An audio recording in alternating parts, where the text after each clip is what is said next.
Film की शुरुआत होती है एक बहुत ही प्यारी सी लड़की से जिसकी उम्र करीब 10-12 साल होती है। उसके सिर पर छोटे छोटे सींग होते हैं और पीठ पर खूबसूरत पंख। उसका नाम था मेलेफिसेंट। वो एक मासूम सी परी थी जो एक जादुई जंगल में रहती थी।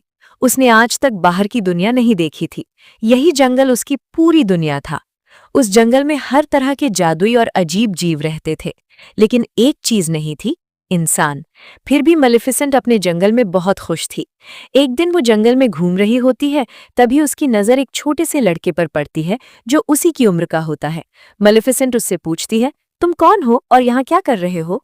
लड़का बताता है कि वो पास के एक राज्य से आया है और उसे यहाँ एक हीरा मिला था जिसे वो उठा रहा था। मेलेफिसेंट उससे वो हीरा वापस ले लेती है और कहती है, ये जंगल का है। फिर वो कहती है, चलो मैं तुम्हें तुम्हारे राज्य तक छोड़ देती हूँ। लड़का खुशी से कहता है, ठीक है, लेकिन क्या तुम मेरी दोस्त बनोगी? और अगर मैं फिर आया तो क्या मैं इस जंगल में खेल सकता हूँ? मेलेफिसेंट कहती है, ये जादुई जंगल है, इंसानों के लिए ठीक नहीं है, लेकिन देखेंगे। फिर दोनों हाथ मिलाते हैं। जैसे ही मेलेफिसेंट उस लड़के का हाथ पकड़ती है, उसे तेज झटका लगता है। वो कहती है, तुम्हारी अंगूठी लोहे की है और लोहा परियों को जलाता है, इसलिए अगली बार ऐसे मत आना। इसके बाद लड़का अपने राज्य लौट जाता है। अब हमें पता चलता है कि जिस राज्य से वो लड़का आया था, वही राज्य इस जादुई जंगल पर कब्जा करना चाहता था। लड़के के माता पिता अब इस दुनिया में नहीं थे, फिर भी वो मेलेफिसेंट का अच्छा दोस्त बन चुका था। दोनों अलग अलग दुश्मन राज्यों से थे, लेकिन उन्हें इससे कोई फर्क नहीं पड़ता था। लड़का बार बार जंगल आता, मेलेफिसेंट के साथ खेलता, हंसता और बातें करता, और ऐसे ही कई साल बीत जाते हैं। अब दोनों बड़े हो चुके थे, करीब 16 साल के, और अब उन्हें एक दूसरे से प्यार होने लगता है। मेलेफिसेंट को लगने लगता है कि इंसान बुरे नहीं होते, वो अच्छे होते हैं। लेकिन उसे ये नहीं पता था कि इंसानों के दिल में लालच भी होता है। एक दिन मेलेफिसेंट सोचती है कि काफी दिन हो गए हैं, लड़का यहाँ आया ही नहीं। तभी उसे उसकी एक बात याद आती है। लड़के ने कहा था कि जब मैं बड़ा हो जाऊंगा तो अपने राज्य का राजा बनूंगा। वहां एक बड़ा किला है और सब मेरा होगा। तब मेलेफिसेंट को समझ नहीं आया कि वो दौलत और सत्ता के सपने देख रहा है। एक दिन मेलेफिसेंट जंगल में बैठी होती है, तभी वो देखती है कि दूसरे राज्य का राजा भारी सेना और घोड़ों के साथ जंगल में घुस रहा है। वो इस जादुई जंगल पर कब्जा करना चाहता था।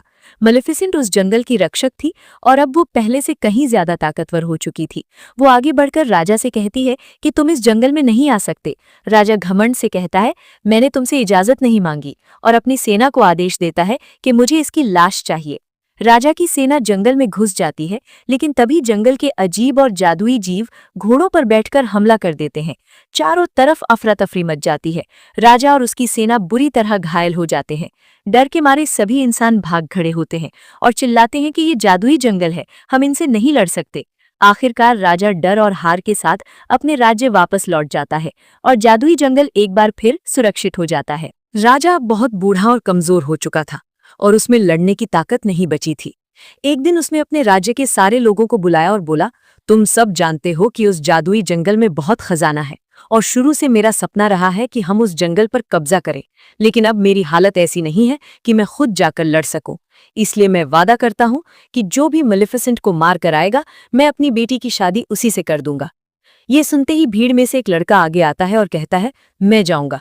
और जब उसका चेहरा सामने आता है तो सब हैरान रह जाते हैं, क्योंकि वो कोई और नहीं बल्कि स्टेफान होता है। वही स्टेफान जो कभी मेलेफिसेंट का बचपन का दोस्त था। अब कई सालों बाद स्टेफान जंगल में मेलेफिसेंट से मिलने जाता है। उसे देखते ही मेलेफिसेंट पूछती है, तुम इतने साल कहाँ थे? क्या तुम्हें हमारी दोस्ती की जरा भी याद नहीं आई? स्टेफान कहता है, मुझे माफ कर दो, मैं बहुत काम में फंसा रहा, लेकिन तुम्हें कभी नहीं भूला। आज मैं सिर्फ तुम्हें चेतावनी देने आया हूँ। हमारे राजा तुम्हें मारना चाहते हैं, इसलिए सावधान रहना। मैं तुम्हारी रक्षा के लिए ही आया हूँ। ये सुनकर मेलेफिसेंट का दिल पिघल जाता है। वो कहती है, ठीक है, मैं तुम्हें माफ करती हूँ, क्योंकि उसे अब भी भरोसा था कि इंसान बुरे नहीं होते। लेकिन स्टेफान अंदर से बहुत लालची था। वो चालाकी से मेलेफिसेंट को नशीला पानी पिला देता है और वो बेहोश हो जाती है। स्टेफान चाकू उठाता है और उसे मारने वाला होता है, लेकिन वो ऐसा नहीं कर पाता। उसके हाथ कांपने लगते हैं, इसलिए वो उसके पंख काट लेता है और उन्हें लेकर वहां से चला जाता है। अगली सुबह जब मेलेफिसेंट की आंख खुलती है तो उसे अपने शरीर में अजीब सी कमजोरी महसूस होती है। वो पीछे देखती है और उसके पंख गायब होते हैं। उसके शरीर पर गहरे जख्म होते हैं। वो अपनी आंखों पर भरोसा नहीं कर पाती और जोर जोर से रोने लगती है, क्योंकि उसके खूबसूरत पंख उससे छीन लिए गए थे और अब वो उड़ नहीं सकती थी। दूसरी तरफ स्टेफान राजा के पास मेलेफिसेंट के पंख लेकर पहुंचता है और कहता है, देखिए मैंने अपना वादा पूरा कर दिया। राजा बहुत खुश हो जाता है और उन्हीं पंखों को देखते हुए स्टेफान को उस राज्य का राजा बना देता है। यहाँ स्टेफान का लालच भरा सपना पूरा हो जाता है। उधर जंगल में मेलेफिसेंट पूरी तरह टूट चुकी होती है। वो उदास रहती है और अब उड़ नहीं सकती थी, इसलिए पैदल ही जंगल में भटकती रहती है। चलते चलते वो देखती है कि एक शिकारी एक कौवे को मारने वाला है। ये देखकर उससे रहा नहीं जाता, वो तुरंत जादू करती है और उस कौवे को इंसान बना देती है। शिकारी डर के मारे वहां से भाग जाता है। अब वो कौवा जो इंसान बन चुका होता है मेलेफिसेंट के पास आता है और कहता है, आपने मेरी जान बचाई, धन्यवाद, लेकिन आपने ऐसा क्यों किया? मेलेफिसेंट कहती है, मुझे नहीं पता, मेरा दिल ऐसा करने से खुद को रोक नहीं पाया। वो इंसान कहता है, अब मैं पूरी जिंदगी आपकी सेवा करूंगा और आप जो कहेंगी वही करूंगा। मेलेफिसेंट मान जाती है और उसका नाम रखती है डियावल। अब डियावल उसके लिए खबरें लाने लगता है और तभी मेलेफिसेंट को पता चलता है कि स्टेफान ने सिर्फ राजा बनने के लिए उसके पंख काटे थे। ये जानकर उसका इंसानों पर से भरोसा पूरी तरह टूट जाता है और उसे इंसानों से नफरत होने लगती है। उधर राज्य में स्टेफान राजा बन चुका होता है। उसने राजा की बेटी से शादी कर ली होती है और कुछ समय बाद उसके घर एक बेटी जन्म लेती है। राज्य में चारों तरफ जश्न था, नाच गाना हो रहा था और किसी को अंदाजा भी नहीं था कि दूर से कोई आने वाला है। इसी मौके का फायदा उठाकर मेलेफिसेंट भी वहां पहुंच जाती है। वो पालने में लेटी छोटी सी बच्ची को देखकर मुस्कुराती है और कहती है, तुम कितनी प्यारी हो। लेकिन फिर अचानक वो बोलती है कि जब तुम 16 साल की हो जाओगी तो तुम्हारे हाथ में सुई चुभेगी और उसी से तुम्हारी मौत हो जाएगी। ये सुनकर पूरे महल में सन्नाटा छा जाता है। स्टेफन घबराकर आगे आता है और मेलेफिसेंट से विनती करता है कि मेरी बेटी से बदला मत लो, उसने तुम्हारा कुछ नहीं बिगाड़ा। मेलेफिसेंट गुस्से में कहती है, मैं भी कभी एक लड़की थी और तुम्हें याद है तुमने मेरे साथ क्या किया था? लेकिन उसके दिल में अभी भी थोड़ी ममता बाकी थी, इसलिए वो कहती है कि इस श्राप का एक रास्ता है। अगर तुम्हारी बेटी को उसके 16वें जन्मदिन पर सच्चा प्यार मिल गया तो उसकी जान बच सकती है। ये सुनकर स्टेफन और डर जाता है। वो तुरंत 3 छोटी परियों को बुलाता है और कहता है, मेरी बेटी को यहाँ से बहुत दूर ले जाओ और जब तक वो 16 साल की ना हो जाए उसे वापस मत लाना, नहीं तो श्राप सच हो जाएगा। इसके बाद स्टेफन गुस्से में जंगल पर हमला करने की कोशिश करता है, लेकिन वो नाकाम रहता है क्योंकि मेलेफिसेंट अपने जादू से जंगल की सारी सीमाएं बंद कर देती है और अब कोई भी इंसान वहां नहीं जा सकता।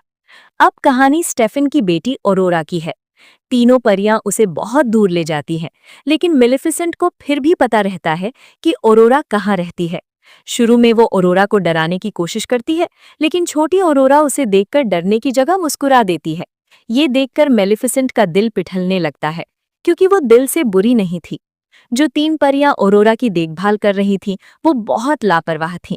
कई बार ऑरोरा पहाड़ से गिरने वाली होती है, कभी पेड़ से फिसल जाती है और हर बार मेलेफिसेंट ही उसकी जान बचाती है, बिना सामने आए। समय के साथ ऑरोरा बड़ी होती जाती है और अब वो 15 साल की हो चुकी होती है, यानी श्राप पूरा होने में बस 1 साल बाकी रहता है।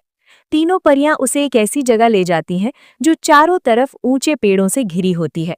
ऑरोरा ने भी कभी बाहरी दुनिया नहीं देखी थी, इसलिए उसके मन में सवाल रहता है कि बाहर क्या है। एक दिन वो उस जगह से बाहर निकल जाती है और आसपास देखने लगती है। तभी उसे महसूस होता है कि वहां कोई है। वो बोलती है, अगर कोई है तो सामने आओ, मुझे बहुत सारे सवाल पूछने हैं। तभी मेलेफिसेंट उसके सामने आ जाती है। उसे देखते ही ऑरोरा खुशी से कहती है, आप वही हैं ना जो बचपन से मेरी देखभाल कर रही हैं? आप मेरी गॉड मदर है, मैं आपको पहचानती हूँ और आपके साथ जो कौवा है वो भी मुझे बहुत अच्छा लगता है। ये सुनकर मेलेफिसेंट हैरान रह जाती है और उसके दिल में खुशी भर जाती है।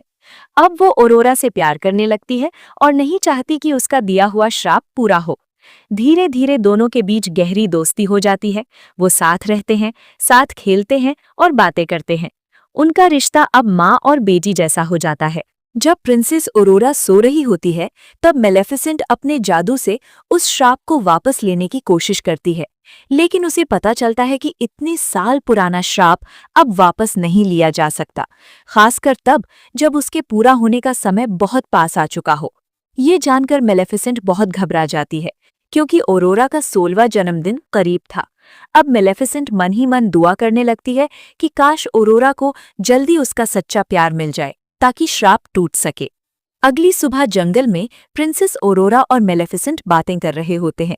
तभी औरोरा पूछती है कि आपकी पंख कहाँ है? हर परी के पंख होते हैं। तब मेलेफिसेंट थोड़ा उदास होकर कहती है, मेरी भी पंख थे, लेकिन एक इंसान ने मुझसे छीन लिए थे। मैं उन्हीं के साथ खुश थी।